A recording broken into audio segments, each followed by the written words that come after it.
টি-20 বিশ্বকাপে এখনও অপরাজিত দল দক্ষিণ আফ্রিকা। তবুও আজ ওয়েস্ট ইন্ডিজের কাছে হারলেই আসর থেকে ছিটকে পড়তো তারা। চোকার্স তকমাটি ফুটে উঠত আবারও, কিন্তু তা হয়নি। সেনায়ুর লড়াইয়ে ওয়েস্ট ইন্ডিজকে ডিএলএস মেথডে 3 উইকেটে হারিয়ে সেমিফাইনাল নিশ্চিত করেছে দক্ষিণ আফ্রিকা। আসর জুড়ে অপ্রতিরোধ্য থাকলেও তাদের সেরাটা এখনও বাকি আছে বলে মনে করেন সাবেক প্রোটিয়া ব্যাটার্স এবি ডিভিলিয়ার্স। সেমিফাইনালে ওঠার পর ডিভিলিয়ার্স এক্সে লিখেন, টানা 7 জয় নিয়ে সেমিফাইনালে ভালো খেলেছে বন্ধুরা, তাদের সেরা ক্রিকেটটা এখনও বাকি আছে বলে মনে করি। সেই রূপে এখনও দেখা যায়নি।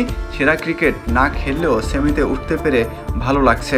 মনে হচ্ছে তারা খুব কাছাকাছি সেরাটা দিয়েছে। টি-20 কিংবা ওয়ানডেতে এখন পর্যন্ত বৈশ্বিক আসরে কোনো শিরোপা জিততে পারেনি দক্ষিণ আফ্রিকা। অনেকবার ফিরতে হয়েছে খুব কাছাকাছি থেকেই।